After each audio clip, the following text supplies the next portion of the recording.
if I came in to you to see for a consult for my hair, like what's your approach on hair restoration? Or if you look at, Bill. We would use your hair on a liver transplant patient that's immunosuppressed. You could be the donor, but you can't do that. Welcome to HKB Uncut, the health, knowledge, and beauty podcast. On this show, we unpack the newest techniques and trends in cosmetic surgery, how to tune out the social media noise to make empowered decisions about your appearance, and what you need to know before you book a procedure. I'm Dr. Bill Kortesis. And I'm Gaurav Bharti. We are board-certified plastic surgeons and co-founders of HKB Cosmetic Surgery, an award-winning practice with 11 locations across 6 states.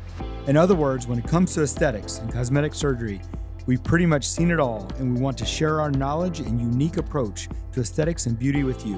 Whether you're interested in cosmetic surgery for yourself or want to separate fact from fiction in the plastic surgery world, we hope you'll tune in each week. All right, we are very excited today to talk about an important topic with our amazing partner, Dr. Timothy Love in Oklahoma City. Tim, you do a tremendous amount of everything aesthetic surgery, but I know one of your passions is hair. When did you start doing hair, and kind of what kind of led you to that? Well, it's a good question because when I moved to Oklahoma City, I moved next door to one of the world's experts in hair replacement. One of the original guys, his name was Norwood, and he was my neighbor.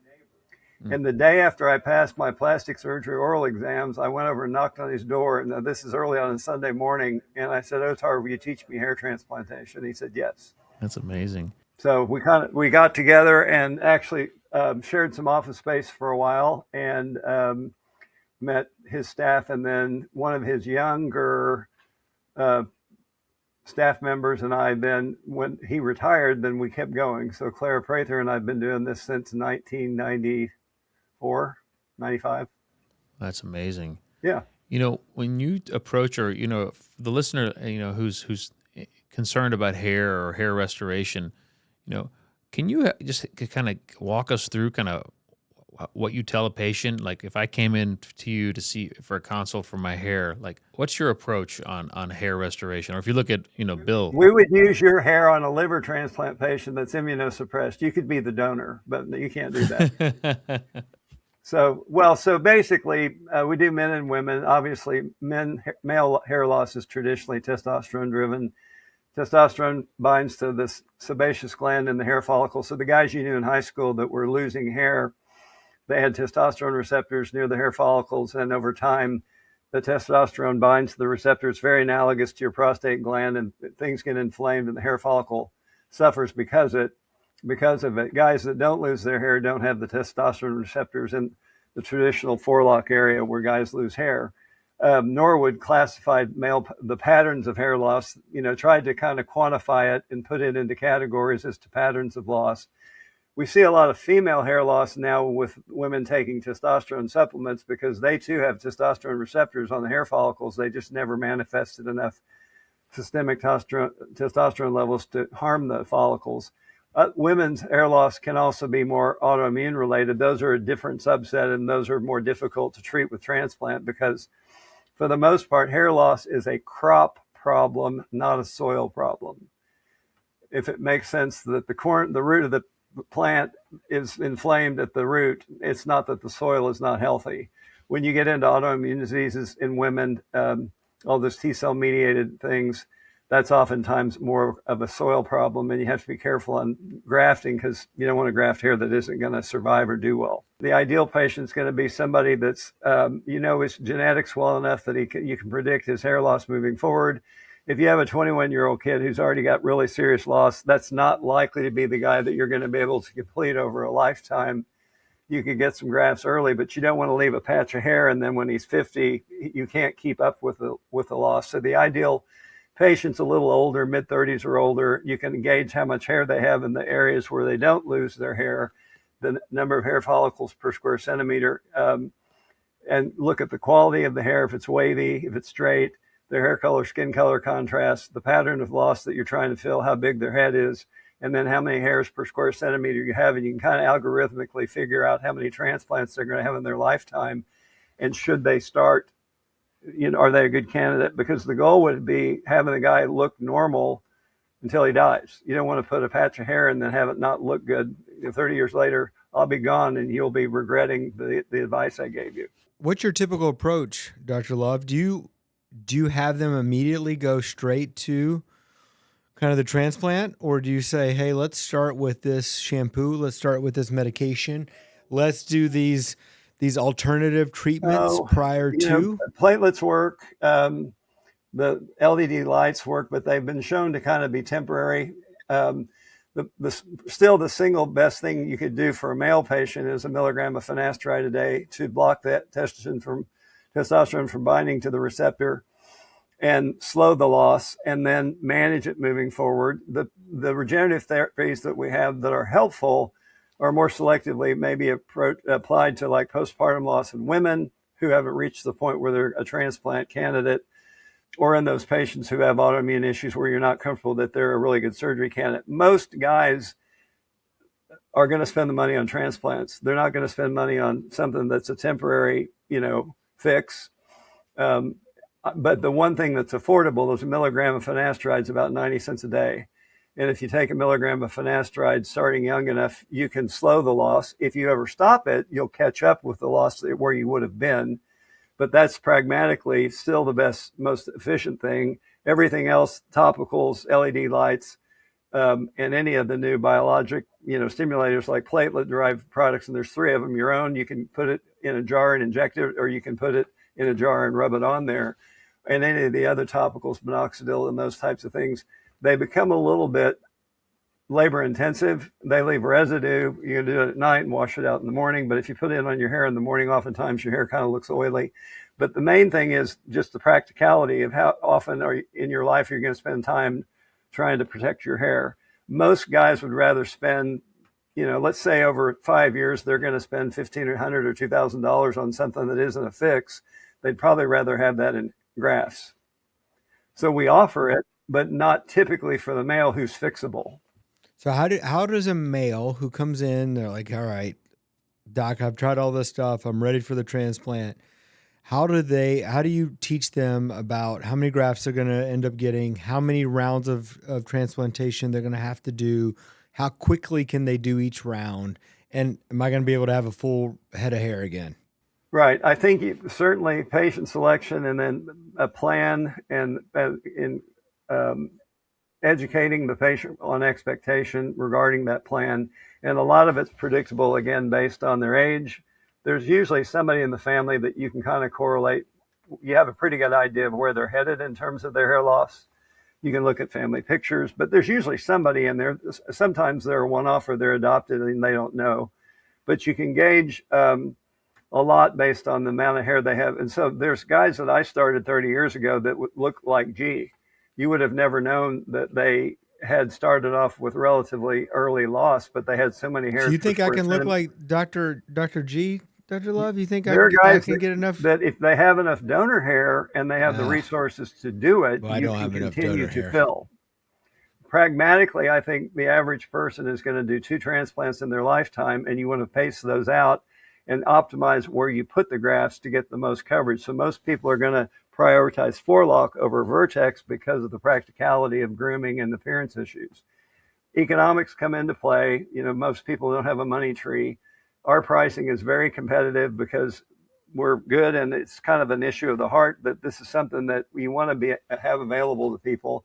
Adding technology with robotics and stuff sounds cool, but it doesn't add quality, it adds cost. And we can get more into that when we get into technical stuff here in a minute. Yeah, that's actually where I wanted to take this, Tim. I was curious about kind of your just generalized approach, but also your thoughts on kind of what is the state of the art when we think about the way that this is done, whether it's strip or FUE or robotic assisted. Walk us through kind of maybe like the history of that and kind of what you've done, what's coming, and maybe what's in the future. Right. Well, if you look at where it started, I think the first hair transplant was done in Germany in like 1833 or something. Point is that modern day stuff evolved from larger grafts that were 3 to 5 millimeters, and it was kind of like trying to figure out, can we do this? And then they've gotten smaller and smaller, and the recipient site creation, whether it's done better sharp or with a laser and all the things that have come and gone. But practicality is still design of the hairline, creation of a plan that works for the patient long term regarding meeting an expectation. So the ideal patient, if somebody could answer the phone, is wavy hair on a guy with a good hair color, skin color contrast looks better than your dark hair on his white skin. Dark, straight hair on a big white head is harder to camouflage than good hair color contrast. Waviness covers better. Age of the patient and number of hairs you have available, and then their resources. In regards to technique, if you look at the transplant literature, there's unequivocal, the best quality graft is still a hand-cut graft. It's under magnification and you're hand-cutting the graft. And the reason for that is the part that you want, which is the follicle, and the follicle units, which are associated with sebaceous glands, need to stay paired or need to be cut single based on that microscopic anatomy. So when you do a FUT, which is a strip harvest, you get it under the microscope and you can see the follicles that are ideally suited to be a single hair graft, those that are better to be a 2-hair graft. And we still occasionally do 3-hair grafts on people of color with wavy hair. You can get 3 hairs in a graft and it won't look doll-like. You can't do that on some people because the eye will pick up that those 3 hairs are a little bit close together when they heal. So, but from the standpoint of graft cutting, where our big advantage is Clara has been doing this for 35 years and she's probably cut 2 million grafts in her lifetime. And so let's look at the technology and what it brings to bear. The technology basically replaces the technician who's really skilled with eye hand and tries to use technology to replace the graft cutting. And the problem with that is what you need, the follicle is buried 2.5 millimeters below the skin. And the robot or whatever visualization system that you use on the punch graft, whether it's hand driven or motor driven, unfortunately can't line up the angle of that circular knife with exactly where the follicle is. And the problem is you get wastage of grafts, and everything in the hair transplant literature is about grading out graft quality. You got to cut around the graft with a circular punch, and then you have to extract it. And there's risk for transection of the follicle with a circular knife, and then you have traction issues and injury to the follicle that can happen when you pull it out. Once you have the graft in a dish and the solution to preserve it, then putting the grafts in is a little bit more pragmatically not disputed as to how you do it. And respecting the hairline and the creation and the angle of graft placement is very important. But the biggest controversy in hair transplant is how you harvest. And I think that the technology-driven harvesting techniques have come from the broadening of the field into practitioners who don't know how to necessarily operate or don't know how to cut grafts, traditionally aren't comfortable with a scalpel and need technology to replace it. That sounds very dogmatic. We do FUE some, but the problems you get into with FUE is oftentimes you're going to have to shave the entire back of the head. You're going to have to space out 3,000 0.9 millimeter holes over a big area. And over time, you get a moth-eaten appearance from that because those 3,000 1 millimeter holes don't heal. They remain hairless. If you harvest with a single incision, you do a trichophytic closure like on a facelift here, and your hair is going to grow through your incision line. My incisions are usually 1 to 1.5 millimeters wide, and oftentimes when we go back to re-excise to that same site on their second and third transplant, I've got hair growing through my incision line. So if you look at scar mass and do 3,000 times 1 millimeter versus 150 millimeters times 1, the scar burden with my linear incision is less than the scar burden with FUE. Also, once you've done FUE, you debulk the donor site enough to where at some point in time you can't go back and keep harvesting because then you've thinned the donor site. With an FUT, I'm going to reuse that incision. And you may say, well, I pulled the hairline up a little bit. I've made the space smaller, but I haven't reduced the number of hairs per square centimeter in that donor site. So it makes it very reusable. Now, if you're hell-bent on doing FUE, you can still do a strip technique, mark your strip, do your FUE in that strip, cut it out and close it, and have the best of both worlds. And on the remnants that are left, you still need Claire or Tim to cut them. You don't want to waste any hair, if that makes sense. So FUE is replacing one of the 4 critical components, and it's replacing the most critical, which is the person who has the eye-hand coordination. How many grafts can you typically get with the strip method? Well, I mean, I think if you were going to Turkey and they've got 8 people working on you, and you're there for 14 hours, and you do a mega session. But I've gotten away from, we usually do about 3,000 grafts per session. And again, those could be 1 to 3 hair follicles. So generally, I think people are getting around 6,000 hairs. But you got patient fatigue, you got recipient site fatigue, and you've got technical fatigue, technician fatigue. You can only make so many holes up here before you've burdened that recipient site to where you may get so much swelling and venous congestion that you get poor graft take. We've fortunately never had a case with bad graft take, and we've never got, no infections.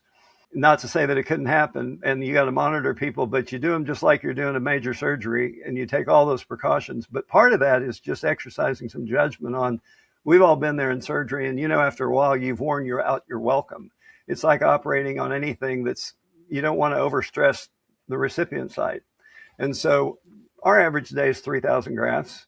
And again, probably around 6,000 hairs. And what's the length of time for that procedure? It's usually about a 6-hour day. And it's local though, right? Yeah, well, we give 20 of Valium if they want it. And we put bicarbonate local to where it doesn't sting when we numb them up. It's a very pleasant day. We used to have a movie catalog and a TV, and now they can just watch on their phone or their iPad if they want to entertain themselves. We try to discourage them from doing business on their phone but it's, most of them could be done under straight local. It's just kind of a long day. And I think the early part's a little anxiety provoking. So if you give them a little bit of Valium and they snooze for the first couple hours, then we feed them a little breakfast and we keep working, and they eat a little lunch and they go home. What's the course afterwards? Can you how do you walk your patient through, say, hey, this is what it's going to be like? What's the natural course for like that transferred hair? I've had it done twice. And you want to sleep elevated, so you minimize as much you can the swelling. Gravity's not your friend. I used a little airline pillow, so I wasn't resting back on my donor site. We usually hit them again with Marcaine right before they leave. I offer Exparel, but nobody wants to spend $600 on a long-acting local. They'd rather have the grafts. And Advil and Tylenol, and usually 1 opiate prescription. Now we've got Journavax if they want to do Journavax instead of one prescription. But it's having had it done, it's one of those things that tends not to bug you too much until you turn the lights out and it's time to, you can go to sleep, and then you notice it more and it's tight. So elevation, get them out happy, not hurting, and then start them alternating every 4 hours on Advil, Tylenol, and judicious use of an opiate for the first few days. And then when can they like wash their hair, put a hat on? Usually if they're coming in from out of town before they go to the airport, they come in the next morning and Claire will shampoo them and show them around. If they live local, that's easy. We can communicate virtually. We do sutures, and they come out at 10 days on the donor site. But you can, on mine, I showered lightly the next day. You just kind of suds up water and putts the graft and pour gently. You don't want to scrub. And for the first week, you're showering, but you're not spraying the water right on your head, and you're just kind of trying to treat them gently. I tell patients that it's like when you take a beautiful tulip out of the ground and take it with the bulb and put it somewhere. Can you explain kind of what happens with the hair? So you do the hair transfer, then what happens after that first 2-3 weeks? What do they get hair immediately? What does it look like? Yeah, well, so I think you would tell, there are times that I'm sure that we haven't had the effluvium or the follicle shed, but it's logical that you've taken it and you transplanted it. And at any one time, if you rub your hand through your head and a hair comes out that looks pretty normal looking, that's just your hair going into resting phase, and about 10% of your hair follicles are doing that cyclically throughout the year. You can kind of put them all the same shedding calendar by having manipulated them. So we tell people to expect that little 2 millimeter stub of hair that we trimmed when we put the graft in will probably shed when the scabs come off at 10 days. And then usually hair is going to be about 1.5 inches long by 6 months. So on both of my transplants, the guy that cuts my hair felt like he was trimming grafts for the first time about 6 months post-transplant. And it's variable. I think it's probably better to tell people that this is a 12 to 18 month, if you've got somebody who's older or have some other health issues, but generally speaking, they're going to see growth at 6. And when we tell them it should be pretty full by 12 to 14. And in terms of repeating an episode, We've got an ex-Marine we did last week that we wanted the front done, and he wants to get this back as soon as he can. So we kind of staged it differently. Instead of spreading all of his grafts over the whole area and then doing that a second time in a year, we did the front, and then we're going to come back and do the back sooner, because it's the recipient site swelling and stiffness that has to go away before it's ready to be grafted again. So if you're going to repeat grafts in the same area, I would say we do it at a year. But the key there is the scalp has to be expansile. The scalp has to have capacity. The best scalp is the spongy one that can expand and receive that extra volume. Mine's real thin and tight. So Claire would put a graft in and one would pop up. So the really good patients, they have that thick, spongy scalp, and it has a lot of capacity, kind of like the venous system. It can dilate and accept the volume. And so you just have to gauge, if you're going to do a series on people, the timing to where you don't do them too soon and they waste their effort. When they're all done, Tim, what do you recommend that they do afterwards? Obviously, they're going to do propecia, right? And then are they doing any? That's it. Okay. Practically, I mean, we use plated, and if we've had several people that were like burn scars or bad outcomes before, we will pre-treat with nanofat and platelets. We've had several people that we're putting hair in a skin graft on a scalp, and we thicken it up with micro nano and give it 3 to 6 months and beef it up to where we've really got something reliable to graft into. Like, we've got a girl right now that she had her hair lightened, and it was a persulfate hydrogen peroxide burn, and she's got about a 4 by 3 centimeter area, and it's just like thin epidermis on bone. We're going to have to build her out. So we'll get it done, but you have to kind of prepare the recipient site. That's very interesting. And for your out-of-town patients, how long do you tell them to stay in town for before they can fly, travel? Oh, they travel the same day? They're usually here. They fly in, we do them, we see them the next morning, and they go home. And Tim, what's your advice for, individuals looking for this? Is this something that, every man with hair loss should do? That's a good question, because I've got a couple of guys that have turned into friends that Claire kind of convinced me we ought to do them.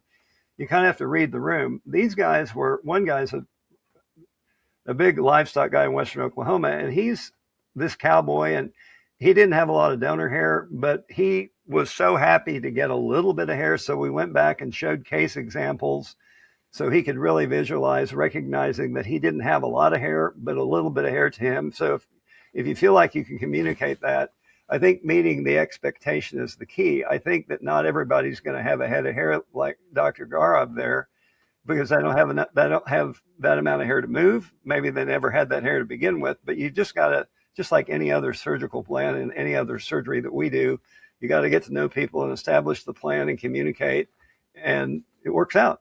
I've had one myself, Tim, and I'll tell you, when I consult with our male patients, I let them know that it's kind of a no-brainer, in all honesty. If they're willing to take the little bit of downtime that's associated with the procedure, and they have a little bit of money, I think it's well worth it, to be honest with you. Yeah, I think the male patient, hair, upper eyelids, something on the neck, gynecomastia, and liposuction of their abdomen, and love handles. I mean, there are some things that you can do that are bona fide, true things that can really benefit you to make you look younger and more relevant.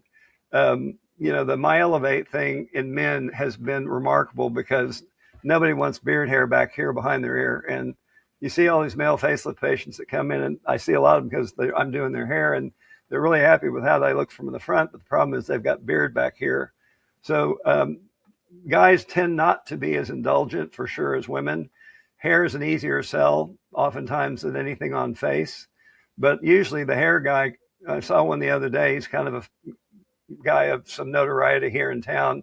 He came in for face, and he's had one hair transplant done years ago. So I went the other direction. I go, let's work on your neck, but why don't you put some more hair up there? But those are things that are just easy. And generally guys are going to look 8 to 10 years younger, and it's a real natural thing. It's like I said to you, like you said, I think it's kind of a no-brainer, but you have to educate them. I agree, though, guys. I mean, for the guy, the male aesthetic, and women too, but males tend to manifest it more by restoration of the hairline or replenishment of the hair, like it is like, it's one of the key features that we have. And so when you address that, I mean, it's pretty cool when they come back. And I mean, Tim, you probably have countless number of stories when they come back and they're just like, they're just happy, they're smiling, they're confident. Like, I mean, it's a good feeling. I mean, I'm sure you get that sensation when you look at their before after. You're like, whoa, this is a Yeah, different and you person. know, the other thing too is that they're like one of my best friends. We did him 25 years ago, and he's got that wavy hair. And you know, Tommy could tolerate it, benefit from another graft, but he's just so happy with that he has because it's enough hairline for his age. It looks very normal, and you know, he's not, you identify him as being bald. You just kind of identify him as age appropriate with a attractive hairline, if that makes sense. So, Well, I just need to roll to OKC then to have you do my second one. well, so the thing to remember on the second one, I scrubbed all day, so I'm a mess, but I got pretty shiny right here, and you're going to have some temporary shock loss on a second because now you're kind of, the first one when you're pretty thin, you're grafting into, pretty bald scalp, and there's not much negative if you get some temporary fallout. So second transplants and women, you have to make sure you educate them to what to expect when they do take a step back. I have a really good friend from church that I see at the golf course, and she was already wearing a wig, and we did her, but even though she had progressed to the point where she had worn a wig, even that little bit of a temporary setback at 6 weeks really was a crisis for her. Now she doesn't wear a wig and she's really happy, but expectations on second transplants are a little bit different than first transplants, particularly with women, particularly with the girls. They got gypped. They're not supposed to have this surgery. But she still loves me, and I saw her at church on Sunday, so we're fine. Well, what a great episode talking about hair and hair restoration. Tim, You're an an expert in this. this, man. Like, I really enjoyed listening to you and hearing you talk about this. And Well, I've got some ideas on how maybe we can broaden it. I think replicating Clara is going to be difficult. I think replicating a FUE within the FUT excision pattern is a way to broaden accessibility for HKB as a whole, because I think teaching the hairline creation and the recipient site and graft placement is an easier technical thing to teach than graft cutting.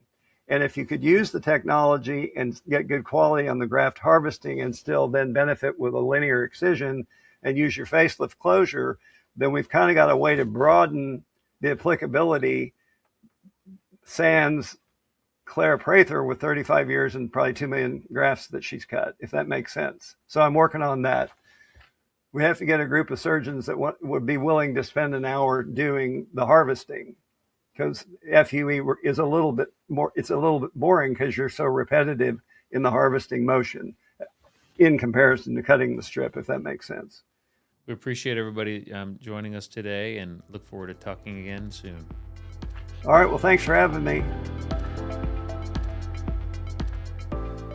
thank you for listening to HKB Uncut. If you enjoyed this episode, please subscribe to us on Apple, Spotify, or YouTube.